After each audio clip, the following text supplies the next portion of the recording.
Amen. On va prendre un temps pour Dieu est puissant. Amen. Ceux qui ont des témoignages à rendre sur la puissance de Dieu, sur ce que Dieu a pu faire, n'hésitez pas à venir. Je vais te passer la parole de suite. Donc, bonjour à tous, moi c'est Yvonne pour ceux qui ne me connaissent pas. Et je pense que c'est un exercice que j'ai jamais fait, parler devant autant de monde. Mais quand j'ai entendu le témoignage, je me suis dit il faut que je rende compte de ce que Dieu a fait dans ma vie dernièrement. Donc en fait, j'ai terminé mes études en septembre de l'année dernière. Et après ça, je ne savais pas trop ce que je voulais faire, je ne connaissais pas trop où est-ce que je voulais m'orienter. Et j'avais à cœur de reprendre une formation et j'avais déjà entamé les démarches depuis l'année dernière, avant même de terminer mon diplôme, mais j'ai pas osé, ou j'ai pas franchi le pas, ou après je me suis découragée super facilement. Ça veut dire que j'ai fait 2-3 candidatures et tout, et après j'ai directement tout stoppé. Et à partir de septembre, quand j'ai eu mon diplôme, je me suis dit bon, c'est bon, je me lance dans la recherche d'emploi, le CDI. Et j'ai commencé à chercher peut-être 2-3 mois après septembre. J'ai commencé à faire des candidatures, mais il y en avait plein où, quand j'avais des réponses, je laissais tomber. Parce qu'il y avait toujours un petit truc en moi qui me disait c'est pas ton offre et tout, continue. Et je refusais plein de candidatures, je ne comprenais pas pourquoi. Au fond de moi, je me disais non, je ne vais pas poursuivre le processus et tout.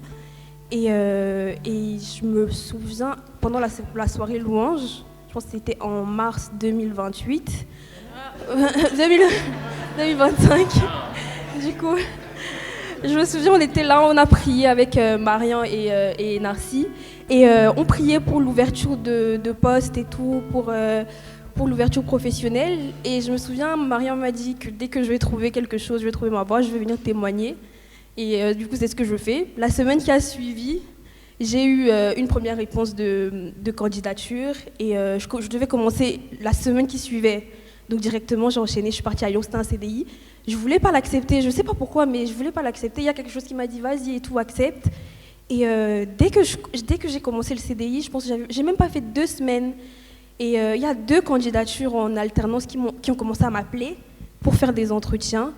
Et j'ai passé des entretiens, sachant que la formation que je voulais faire, c'était une autre formation qui faisait la poursuite de mon diplôme. Et du coup, pendant que j'étais en CDI, j'ai fait 2 entretiens. Et les entretiens se sont très bien passés. Et pendant les entretiens, on parlait de mon poste en CDI. Du coup, c'était comme si c'était une évidence, parce que du coup, Dieu m'a fait accepter cette offre, parce qu'il savait que derrière, ça allait m'ouvrir les portes. Donc après, ce qui s'est passé, j'ai eu les portes qui étaient ouvertes sur 2 postes. Donc les 2 entretiens, les seuls entretiens que j'ai passés, je les ai réussis. Et du coup, ils m'ont proposé les postes que je voulais. Dans l'entreprise que je voulais, je me rappelle, j'avais fait une liste. Et les 2 entreprises qui m'ont accepté, c'était dans cette liste. Et les postes aussi, pareil, c'était les postes. Et à un moment donné, il fallait choisir entre Lyon et Paris. Et du coup, pareil, je ne savais pas trop ce qu'il fallait faire. En fait, je me disais, Seigneur, je vais faire comment? Si je vais à Paris, j'ai envie de chercher un appartement, mais apparemment, c'est trop dur de trouver un appartement à Paris.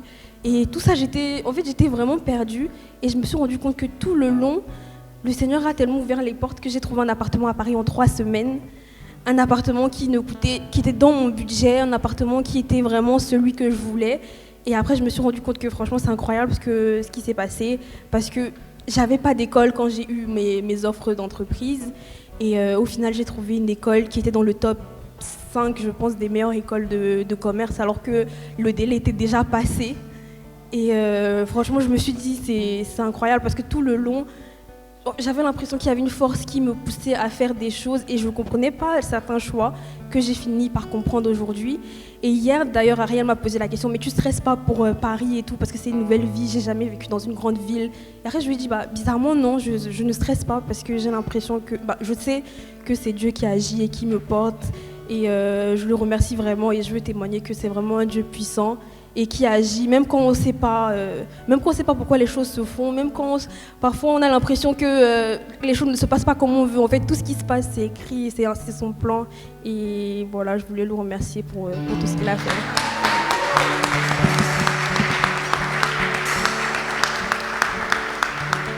Amen. Dieu est bon. Amen. Il a vaincu la mort. Il est tout puissant. Il conduit nos pas à pas. Amen.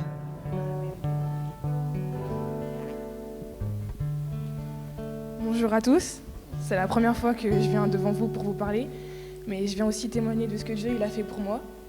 Comme la plupart vous ne le savez pas, j'ai entamé les démarches pour faire mon permis. J'ai commencé en avril et tout se passait à peu près bien. J'avançais assez vite, mais au bout d'un moment, ça commençait à devenir cher, les séances. Donc mes parents m'ont dit va falloir qu'on en enlève parce que on n'est plus en capacité de tout payer. Sauf que ma date de permis approchait et j'étais pas prête, selon moi, pour passer mon permis. Et mes moniteurs, mes monitrices aussi, ils mettaient beaucoup la pression en me disant mais est-ce que tu es sûre de vouloir enlever des permis des heures, parce que pour nous t'es pas prête, si tu te lances ça va être risqué, t'auras pas ton permis, tu dois pas enlever des heures, écoute pas tes parents, etc. Je me confie beaucoup à mon grand frère et à ma grande sœur. Ils m'ont dit écoute tes parents, ils savent ce qu'ils font. Et si eux, ils estiment que tu es prête et qu'ils doivent enlever des heures parce qu'ils ne sont plus en capacité de payer, écoute-les et prie beaucoup surtout. C'est ce que j'ai fait. Pendant une semaine, j'ai énormément prié, mais énormément de stress dû à plusieurs choses, énormément d'angoisse aussi, ce qui fait que je ne me sentais pas bien du tout.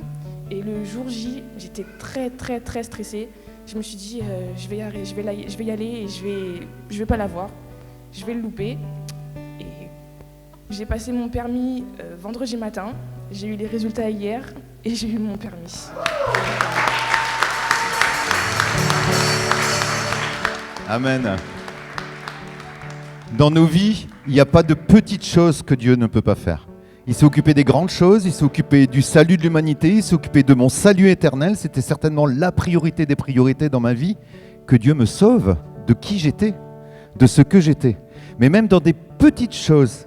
Alors, parfois, les petites choses sont des grandes choses à nos yeux. Hein. Je sais que, bon, moi, il y a une paire d'années maintenant, hein, à l'époque, il y avait encore les chevaux et les charrettes, mais quand j'ai passé le permis, il y avait tout ce stress aussi qui était là. Voilà, mais Dieu, même dans ces petites choses, fait toutes choses bonnes et belles. Amen, en son temps. Amen.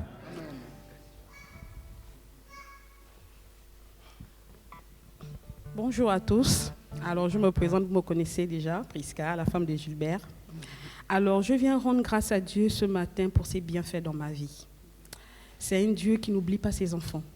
C'est un Dieu qui surprend quand tu t'y attends pas. Alors, j'ai commencé mes démarches pour mes papiers après mon mariage. Gilbert et moi, on a commencé avec les démarches et tout. Et à chaque fois, quand on faisait les papiers, on déposait, on donnait tous les justificatifs. Ils nous envoyaient un message en nous disant « Madame, on ne reçoit pas vos documents ». On a relancé pratiquement 6 fois. La 6e fois, je me suis écoulée, j'ai commencé à pleurer. Et ce jour-là, Marie nous a appelés. Et Marie a commencé à me conseiller que non, Prisca, ne pleure pas. Tout ce que Dieu fait est bon. Sache que les choses viendront dans les jours à venir. Mais malgré tout, je pleurais. Je disais, mais Seigneur, pourquoi tout ça? Pourquoi autant de preuves, en fait? Je ne comprenais pas. Et ce jour-là, j'ai dit, bon Seigneur, en tout cas, advienne que pourra, je remets tout entre tes mains. Il n'y a que toi seul qui peux résoudre ce problème. Et 2 semaines plus tard, ils m'ont répondu que madame, vos papiers sont prêts, vous avez eu votre titre de séjour. Et j'ai remercié le Seigneur. Ce jour-là, je me suis écoulée. J'ai pleuré. Je ne savais pas quoi faire. J'ai pris Gilbert dans mes bras. J'ai dit merci pour tout. Merci pour tout ce que tu fais pour nous, pour moi.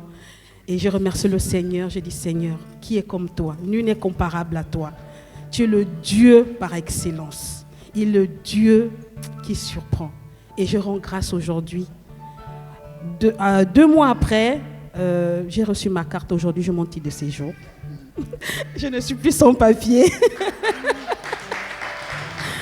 Et franchement, je remercie le Dieu Tout-Puissant. Parce qu'il me surprend de jour en jour. Parce que je me rappelle quand je suis venue à Rouen, ça fait 1 an aujourd'hui que je suis à New Life. Je le rappelle aussi, je témoigne aussi parce que c'est Gilbert qui m'a emmené. Ça fait 1 an aujourd'hui que je suis dans Rouen. Au début, ce n'était pas facile. Je pleurais, je déprimais.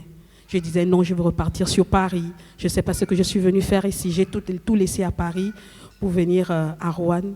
Mais aujourd'hui, je me sens bien. Je me retrouve. J'ai trouvé une famille à New Life et vraiment, c'est une grâce, une bénédiction pour moi. Et je bénis toutes les personnes qui sont ici.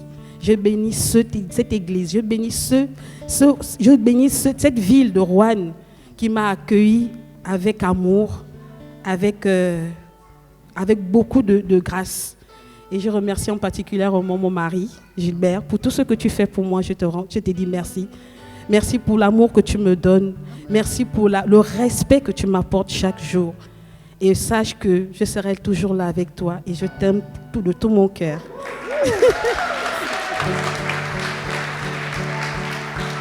Amen. Amen.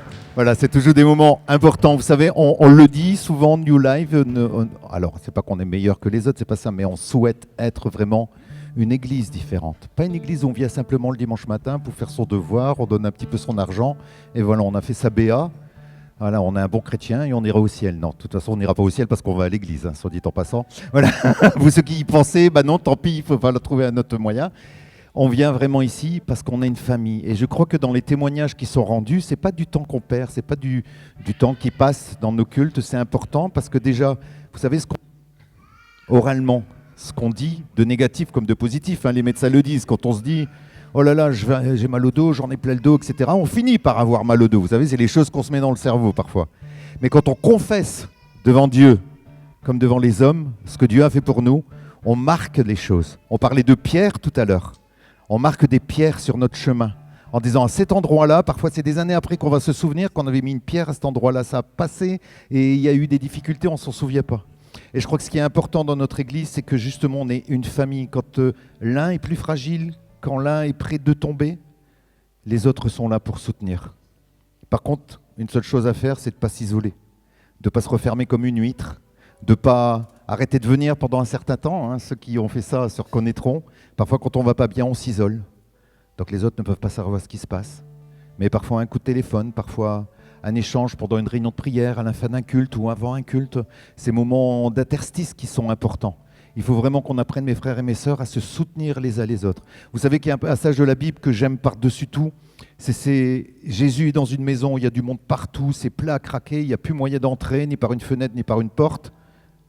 Et il y a 4 amis qui décident de prendre leur ami paralysé, de le mettre sur un drap, de monter sur le toit, de démonter les tuiles. Et ils ont la foi de se dire, pourtant démonter des tuiles, quand il y a du monde à l'intérieur, il va y avoir de la poussière qui tombe, etc. En plus, le propriétaire ne veut pas être très content quand on commence à démonter les tuiles de son toit. Moi, on le ferait chez moi, je vous avoue que, bon, voilà. Et ils ont descendu leur ami au pied de Jésus. On ne sait pas le nom de ces 4 personnes. La Bible ne les a pas retenus, mais ce n'est pas important. Par contre, je sais que leur nom est inscrit dans le livre de vie, là-haut. Parce qu'ils ont pris le temps pour leur ami qui ne pouvait pas bouger, qui était à bout. Parfois, vous savez, dans nos vies, on a des moments où on n'arrive même plus à prier. On n'arrive plus à élever la voix parce que la situation est difficile, douloureuse et on se sent complètement écrasé. Alors en famille, on prend la natte et on descend au pied de Jésus. Parce qu'il n'y a que Jésus qui est la solution. Amen. Que ce matin, ce soit vraiment. On va prendre aussi ce temps de partage. Je vais passer la parole à Maurice pour ce temps de partage de Sainte Seine qui est aussi des moments importants. Que le Seigneur vraiment continue à nous bénir dans ce culte de louange. Welcome, family. Bienvenue, maison, famille. Look at the person on the left and the right of you. Regardez la personne à gauche et à droite. That's your family. C'est votre famille. We're family together Nous in sommes Christ. famille ensemble en Christ. And so when we come and we share communion together, Et quand on vient ensemble pour partager le Sainte-Seine, the Bible says we come together la Bible nous dit qu'on vient ensemble and we give thanks et on remercie and we remember et on se rappelle all that God has done for tout us. ce que Dieu a fait pour nous. So I wanted to do communion different this morning. Alors je propose qu'on le fasse différemment ce matin. This is going to be a difficult one for Sola. Alors ça sera difficile pour Saturnin. You have to leave your love there and go to the love there. Alors please. il faut venir à la table. Okay, I'd like all the families to go together. Come and Et je sit veux que together. toutes les familles viennent ensemble. Come on. Saturnin, si tu peux It's retrouver very ta difficult. famille. We know it's difficult. Okay, all the families together. Toutes les familles ensemble. Okay. Right, what we're going to do together this morning Ce qu'on va faire ensemble ce matin, is we're going to get together as families and share communion together. donc on va partager en tant que famille, dans nos familles respectives. So we've got 2 tables.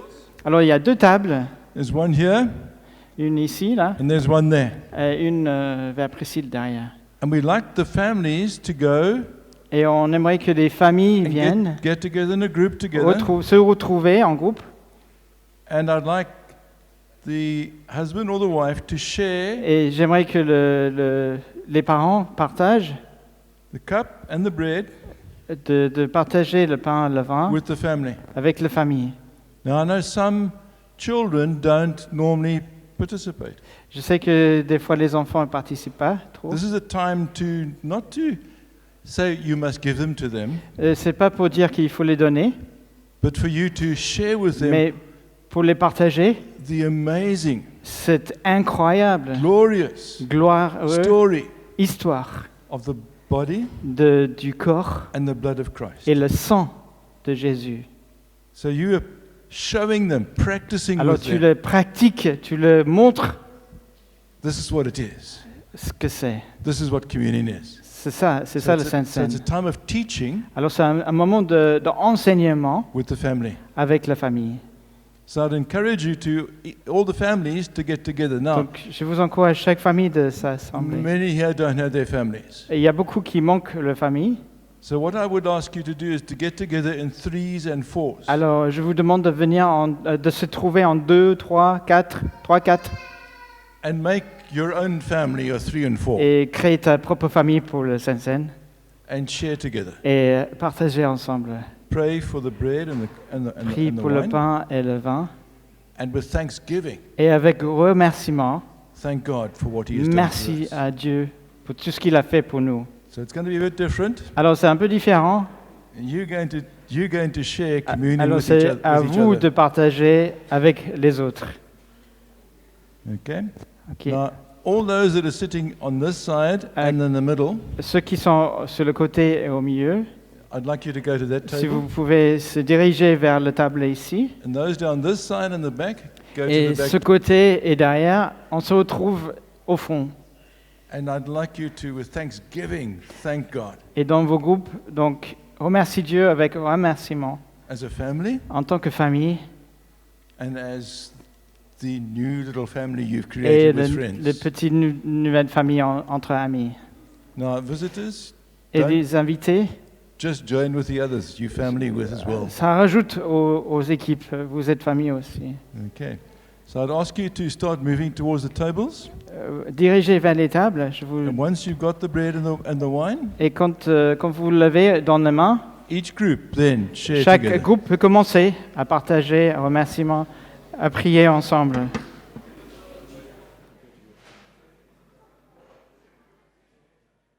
Quelles sont les personnes ce matin qui sont au milieu de nous pour la toute première fois, que ce soit un temps de vacances ou que ce soit un passage ou définitif? Alors que ceux qui sont là pour la première fois, qui ont mis les pieds ici pour la première fois, levez-vous à votre place pour qu'on puisse vous connaître et puis vous saluer, ceux qui seraient venus pour la première fois. Ah oui, par contre, oui. Alors moi je le dis en français parce que même sous la torture, je ne parle pas d'autres langues, donc voilà. Bienvenue, votre prénom c'est? Your name? Bienvenue au milieu de nous. Alors on a une façon d'accueillir, voilà, au milieu de nous, tout le monde sauf chez main, comme d'habitude. Voilà, vous êtes prêts? Allez.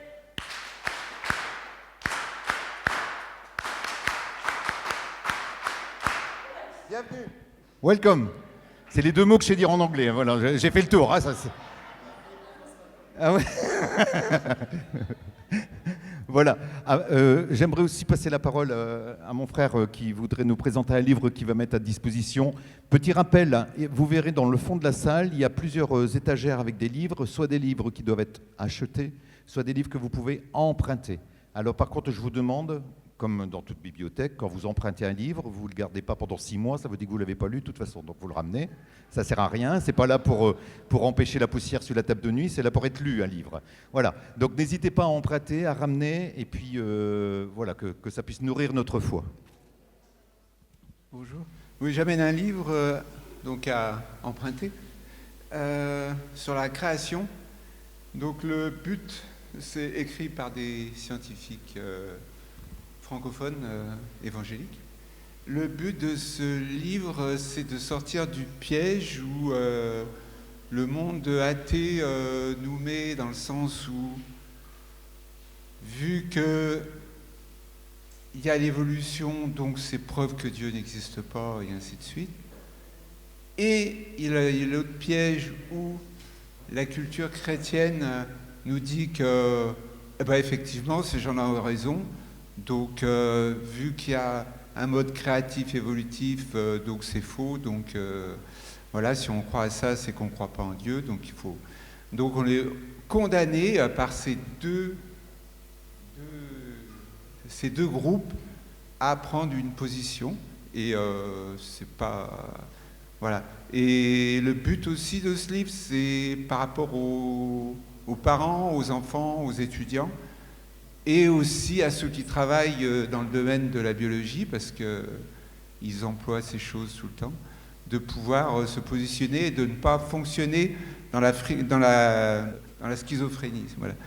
Être d'une façon dans le monde chrétien et une autre façon dans le monde de l'école ou de l'entreprise. Voilà.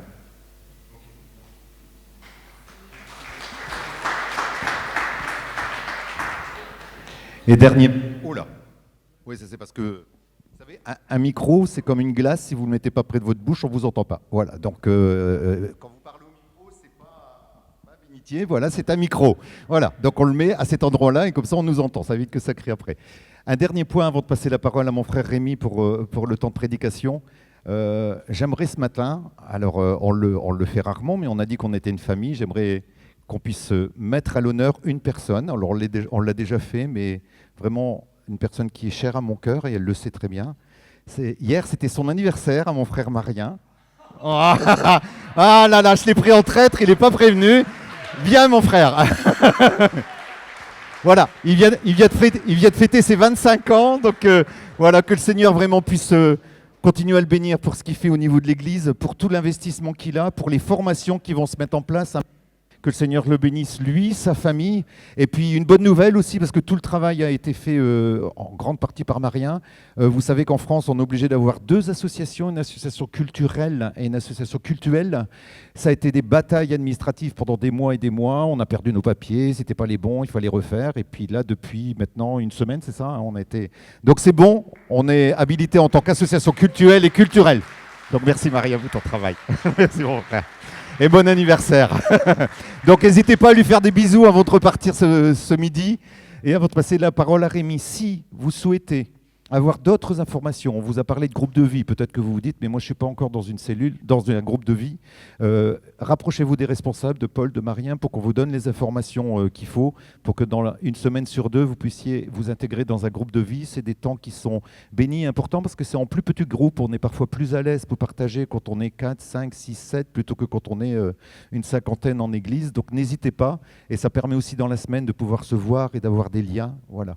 Donc n'hésitez pas à vous rapprocher des responsables pour savoir où sont les groupes de vie. Rémi, je t'invite à venir.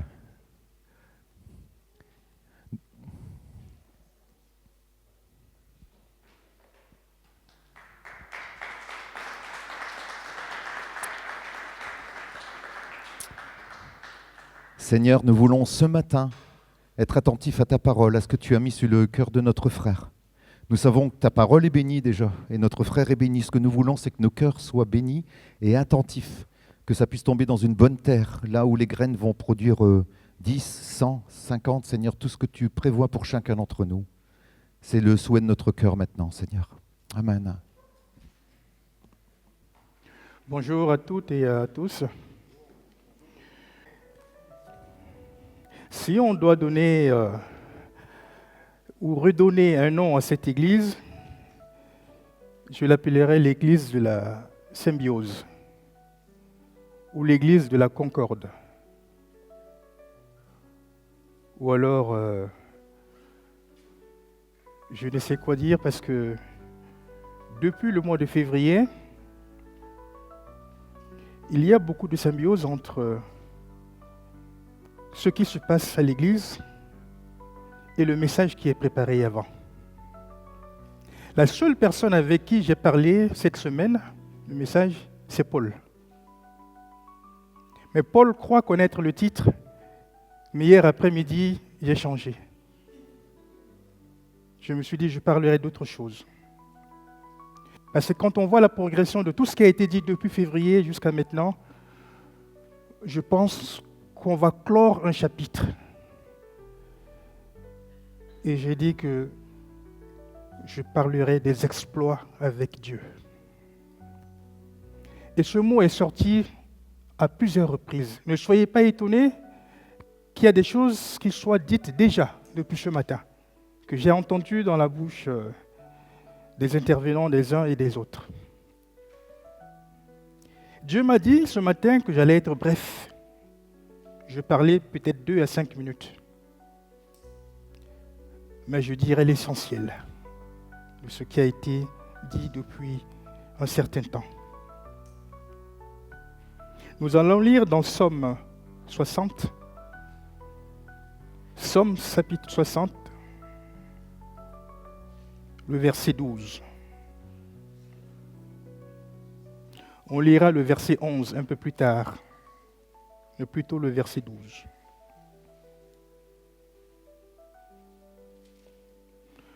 Ou alors, Somme 108, le verset 13. C'est les mêmes versets. C'est la même chose. Avec Dieu, nous ferons des exploits. Il écrasera nos ennemis. Amen.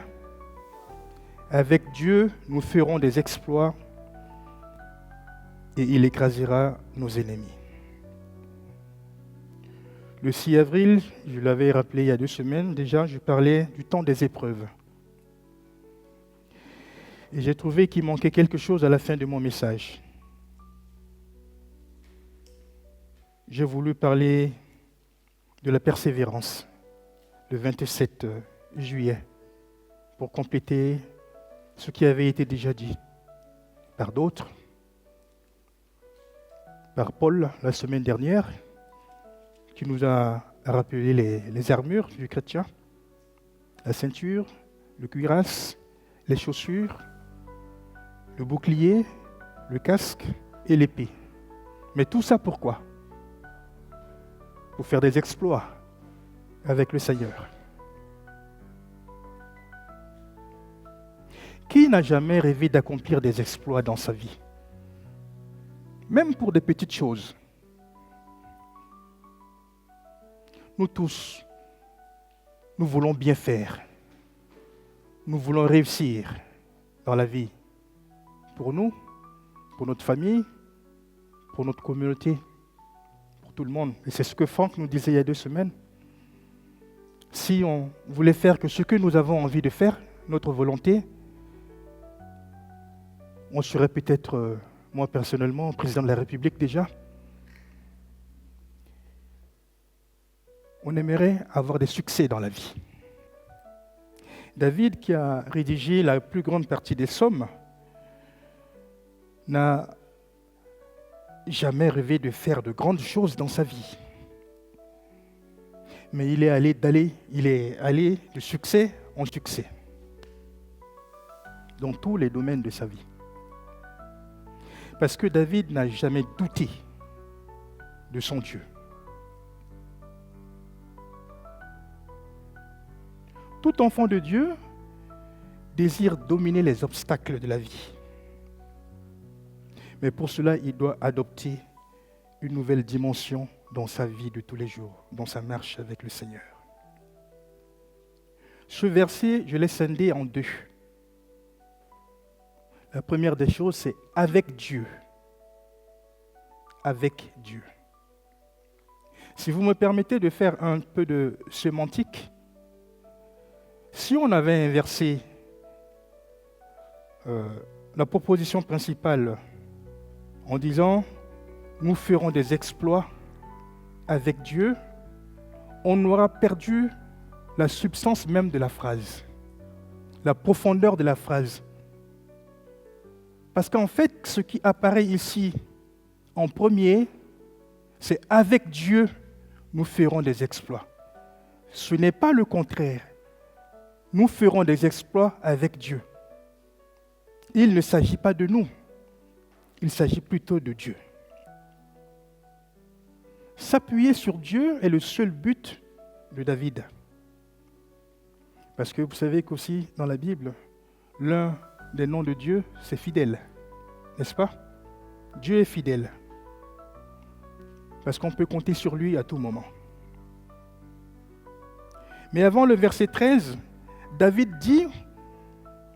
verset 12, David dit au verset 11, « Donne-nous du secours contre la détresse. Le secours de l'homme n'est que vanité. » Le secours de l'homme n'est que vanité.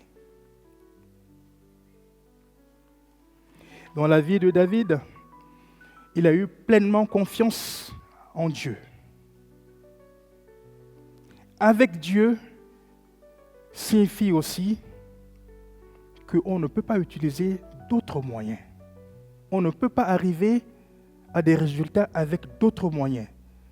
Oui, on peut avoir du succès, mais de courte durée. Ça ne peut pas être comme le succès qu'on peut avoir avec Dieu. Ça ne peut pas être comme une réussite avec Dieu. Avec Dieu signifie aussi que lui seul est la solution. En dehors de lui, il n'y a pas d'autre solution. On peut y avoir des artifices, mais ce ne sont pas de bonnes solutions. Ce ne serait pas la panacée comme on dit. La deuxième partie de ce verset nous dit « Nous ferons des exploits ». L'exploit, c'est quelque chose qui sort du cadre normal des choses. Il n'a pas dit qu'avec Dieu, nous allons vivre tout le temps. Avec Dieu, nous allons vivre comme des hommes. Il a dit, avec Dieu, nous allons faire des exploits. C'est-à-dire qu'on peut faire des choses que nous-mêmes, nous n'étions pas prêts de penser y faire. C'est de ça qu'il s'agit. C'est Dieu seul qui appelle les gens et qui les qualifie et qui qualifie les hommes pour ces résultats surprenants. Vous verrez que dans la Bible, il y a une panoplie d'hommes de Dieu qui ont été appelés par Dieu, mais qui n'avaient pas les qualités requises. Moïse voulait se débiner en disant « Seigneur, je suis bègue, je n'ai pas de qualités oratoires pour diriger un peuple. » David lui-même était en train de paître son troupeau là-bas. Son père avait dit « Mais il n'y a plus de garçons ici, il n'y a qu'un dernier, mais ce n'est pas celui-là qui va se battre contre Goliath. » La Bible nous dit que l'Esprit de Dieu est venu sur Samson, et Samson a déchiré un lion. Et puis on a parlé de Néhémie il n'y a pas longtemps.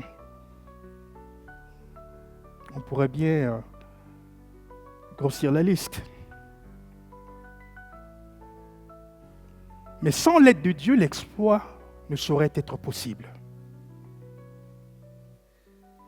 On n'est jamais suffisamment aguerri, suffisamment outillé d'avance pour prendre des responsabilités et pour être en fonction dans l'Église, prendre des responsabilités pour servir avec zèle, engouement ou dévouement. J'ai envie de te dire, viens comme tu es.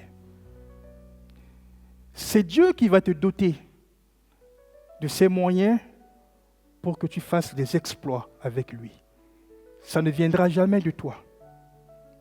Parce que naturellement, nous tous, nous n'en avons pas les capacités. David a dit aussi, nous ferons des exploits. Il n'a pas dit, nous avons fait des exploits ou nous faisons des exploits actuellement. Il a dit, nous ferons des exploits. Dans un futur qui est permanent. L'exploit n'est pas déterminé. L'exploit n'est pas momentané. Avec Dieu, nous ferons des exploits. Il a fait abstraction des choses passées.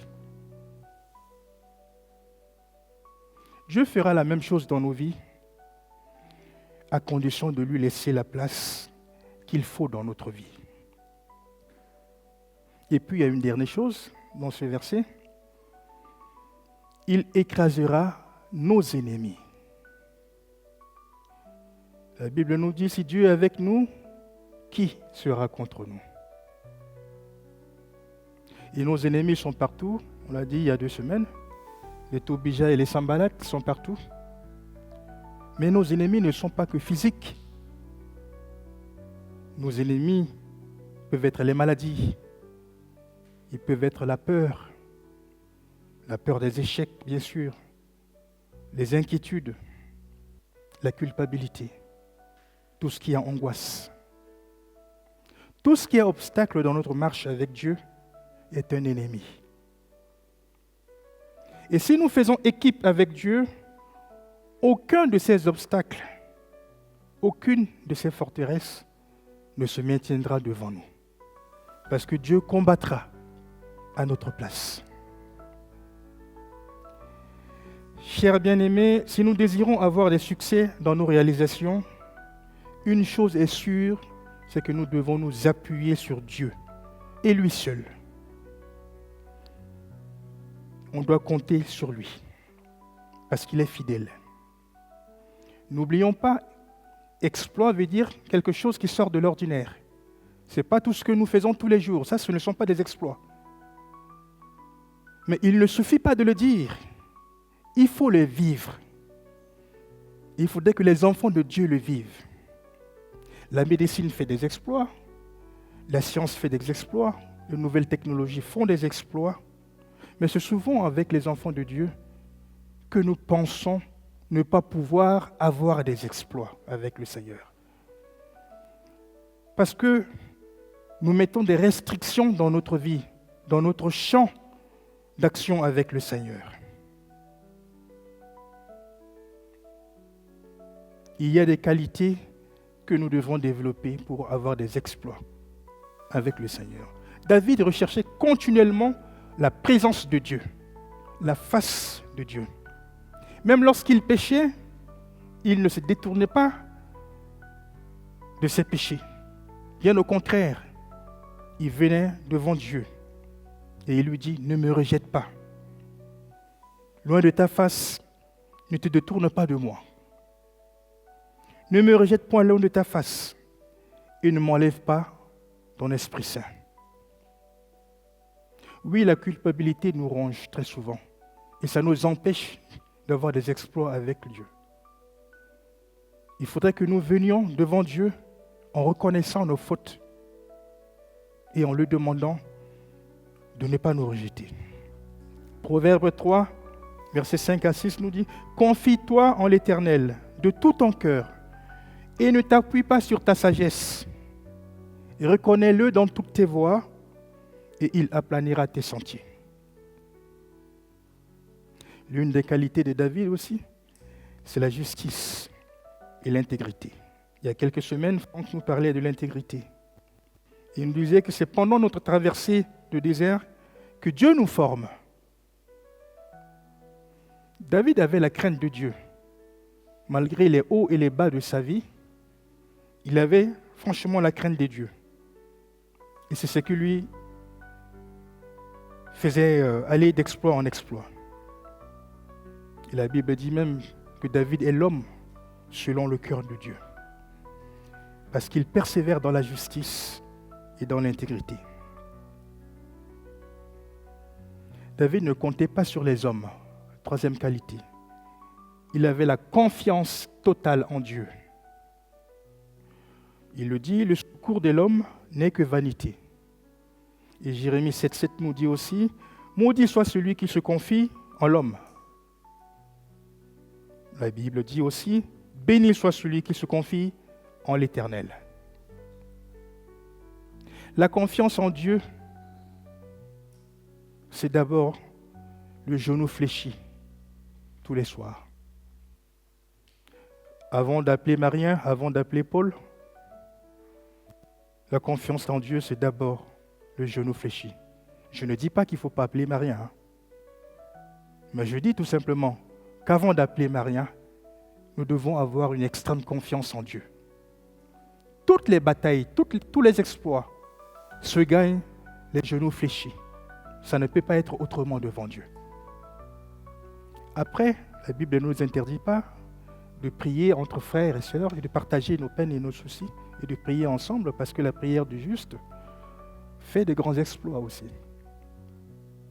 Mais le genou plié est le début de la bataille. Une autre des qualités de David, c'est qu'il n'avait pas peur de la grandeur de ses problèmes et de ses difficultés. Il y a 2 semaines, je te disais, n'abandonne pas, ne baisse pas les bras. Si on regarde les défis auxquels nous sommes confrontés, oui, il y a de quoi avoir peur. Il y a de quoi désespérer. Il y a de quoi être effrayé. Mais la bonne nouvelle, c'est que Dieu combat pour toi. Dieu combat pour nous. Et notre victoire est assurée. Dans 2 Samuel chapitre 8, où on parle de plusieurs des combats de David, beaucoup de combats de David, la Bible nous dit que l'Éternel protégeait David partout où il allait. Pourtant, quand tu lis 1 Samuel, 2 Samuel, le livre des Chroniques, et même Somme, tu te dis, est-ce que c'est la même personne? Est-ce que ce n'est pas ce David qui est un va-t-en-guerre? Que c'est celui-là que Dieu dit, c'est l'homme selon mon cœur? Oui, parce que David prenait à cœur tout ce qui lui était comme problème et difficulté. Il ne baisse pas les bras. David n'était pas seul dans ses combats. C'est aussi ton cas ce matin. Tu n'es pas tout seul dans ton combat. Partout où tu iras, Dieu te protégera. Et enfin, je vais te dire que David adorait Dieu continuellement. Pour mener une vie d'exploit avec Dieu, nous devrons apprendre une chose. C'est un nouveau style de vie, une vie de louange. Il n'y a pas plus louangeur dans la Bible que David. Même que sa femme lui a dit, mais tu ne vas pas danser devant les gens, tu es quand même un grand roi. David a dit que je vais danser devant mon Seigneur. Et Dieu lui le rend très bien. Parce que David savait que pour obtenir la victoire sur ses ennemis, que pour les mêmes combats, les psaumes nous disent que David a un autre secret. En dehors de la prière, de la crainte de Dieu, David savait louer et célébrer Dieu et de lui rendre des actions de grâce. Il dit dans Psaume 108, verset 3, « Réveillez-vous, mon luth, ma harpe, et moi je réveillerai l'aurore. » Même quand tout va mal, dans le désespoir, dans les problèmes, dans les difficultés, dans les défis, dans les rejets, tu peux rendre grâce à Dieu par des louanges et des adorations. Tu réveilleras toi aussi l'aurore comme David. Je conclus. Le message de ce matin a pour thème « Avec Dieu, nous ferons des exploits ». Oui, nous ferons des exploits, mais avec Dieu. Ça ne peut pas être sans Dieu. La personne la plus importante dans cette phrase, ce n'est pas nous, c'est Dieu. Et la phrase dit, ce n'est pas seul. Ce n'est ni avec des hommes, mais plutôt avec Dieu. Et ce n'est pas pour une occasion momentanée, mais c'est pour toute la vie. Je prie Dieu dès ce jour que ta vie se transforme, qu'elle se caractérise par des exploits, des actes, des résultats qui étonneront ton entourage. Que toute ton histoire change maintenant, au nom puissant de Jésus-Christ. Comme David, je prie Dieu de déclarer sur ta vie cette magnifique formule de victoire. Avec Dieu, nous ferons des exploits. David l'a expérimenté plus d'une fois, cette toute puissance de Dieu. Au-delà de ses limites humaines, qu'il en soit ainsi pour toi, ma sœur et mon frère. Avec Dieu à nos côtés, nous pouvons nous aussi accomplir des exploits au nom du Seigneur. Que Dieu bénisse son message.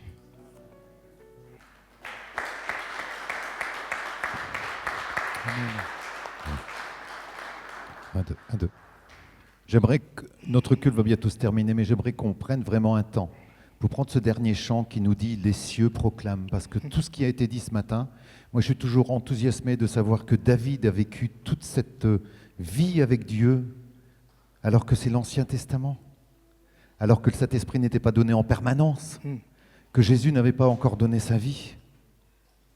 Et pourtant David avait cette vie-là. Alors nous qui sommes enfants de Dieu sous cette nouvelle alliance, les cieux proclament la gloire du ressuscité. C'est parce que Jésus est ressuscité. Et ce chant nous dit aussi « Je fléchis le genou pour l'adorer lui seul ». Amen, qu'on puisse prendre ce temps avant de terminer notre culte pour prendre ce chant. Les cieux proclament la gloire du ressuscité. À lui la gloire dans tout ce qui nous a été partagé ce matin. Amen. Alléluia.